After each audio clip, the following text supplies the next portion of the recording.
ته د اسلامي امارت له رسېدو وروسته چې په افغانستان کې کوم بریدونه په مساجدو، خانقاو، دینی علماء کرامو او د ولسي وګړو په اجتماعاتو ترسره شوي، په هغو ټولو کې له بهرنیو اتباعو په ځانګړې توګه د تاجکستان هیواد له اتباعو څخه کار اخیستل شوی.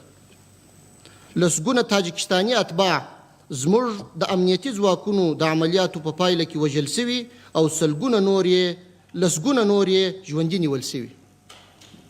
همدغه راز په دوهمه درجه کې د زیاتو بریدونو په تنظیم کې پاکستاني اتباع ښکیل وو.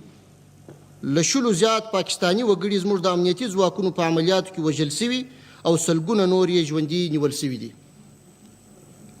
موږ له هغو هیوادونو څخه چې بهرني شریر عناصر د دوی له لارې افغانستان ته راداخلیږي په کلکه غواړو چې خپل زمینی او هوایي سرحدات په جدي توګه کنټرول کړي او پرې نږدې چې افغانستان ته د دوی له لارې شریر عناصر راداخل شي.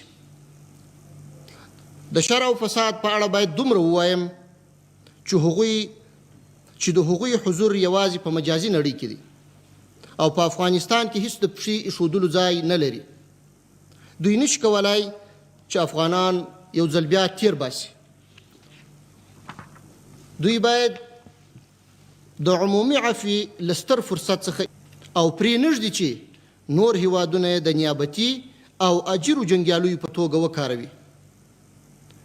په پورتنیو لاسته راوړنو سربیره د اسلامي امارت امنیتي ارګانونه په نورو برخو کې هم لاسته راوړنې لري چې غواړم په لنډه توګه یې معلومات وړاندې کړم.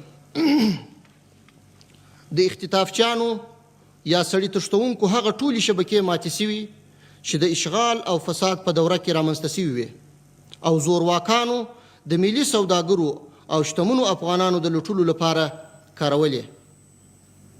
واک ته د اسلامي امارت له رسېدو وروسته د هغې جدي مبارزې په پایله کې چې د اختطافګرو پر ضد ترسره شوې، سلګونه اختطافګر نیول شوي او وژل شوي دي.